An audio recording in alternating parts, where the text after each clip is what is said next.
ભરૂચ જિલ્લા cricket association દ્વારા જિલ્લાના છેવાડાના તાલુકા અને ગ્રામ્ય વિસ્તારના ખેલાડીઓને ક્રિકેટના મેદાનમાં રમવા માટે એક નવું પ્લેટફોર્મ મળી રહે તે માટે 3 વર્ષથી ભરૂચ પ્રીમિયમ લીગની સફળતા બાદ બીપીએલ સિઝન 4નું આયોજન કરવામાં આવ્યું છે, જેમાં 8 જેટલી ટીમોએ ભાગ લીધો છે. ત્યારે બીપીએલ સિઝન 4નો અંકલેશ્વરના ઉમરવાડા પાસેના બુરહાની ક્રિકેટ ગ્રાઉન્ડ ખાતે ભરૂચ જિલ્લા ક્રિકેટ એસોસિએશનના પ્રમુખ અને માજી ધારાસભ્ય દુષ્યંતભાઈ પટેલ, બિરલા કોપર દહેજના એચઆર હેડ આનંદ પવાર, કેન્ડલ ગ્રુપના director Umesh Vithani, pro life industries લિમિટેડના કરણ જોલી, જીએન ગાર્મેન્ટ યુકેના સાજિદ અલી, અનુપમ રસાયણના director Gaurav Khurana, J P construction Jaiprakash પાંડેના હસ્તે પ્રારંભ કરવામાં આવ્યો હતો અને રાષ્ટ્રગાન સાથે ભરૂચ પ્રીમિયમ લીગની શરૂઆત કરવામાં આવી હતી.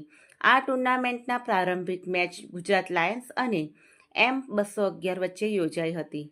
આ પ્રસંગે ભરૂચ ડિસ્ટ્રિક્ટ ક્રિકેટ એસોસિએશનના ઇસ્માઇલ મતદાર, ઇશ્તિયાક પઠાણ, વિપુલ ઠક્કર સહિતના સભ્યો અને ખેલાડીઓ ઉપસ્થિત રહ્યા હતા. ભરૂચ ક્રિકેટ એસોસિએશન દ્વારા બીપીએલ 4 આ સૌથી જે સક્સેસફુલ ટુર્નામેન્ટની શરૂઆત આજે ઉમરવાડા ગામ અંકલેશ્વર ખાતેથી શરૂ કરવામાં આવી છે.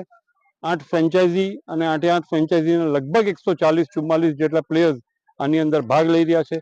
જે પ્રકારે બીપીએલ 1, 2, 3 સિઝન્સ જે સક્સેસ અહીંયાથી રમીને ગયા છે અને ખૂબ પ્રતિભાશાળી પ્લેયર્સ અમને મળ્યા છે. સિઝન 4માં પણ ખૂબ સરસ 20-25 દિવસ માટે આ ગ્રાઉન્ડ ઉપર ક્રિકેટ રમાવાનું છે.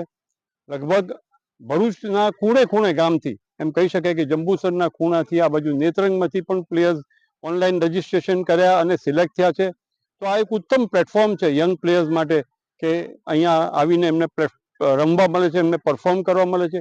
જે પ્રકારનું ગ્રાઉન્ડ છે હું માનું છું આ એક ઇન્ટરનેશનલ લેવલના ગ્રાઉન્ડ જે આપણને ઉમરવાડાની અંદર એ આયોજકોએ તૈયાર કર્યું છે.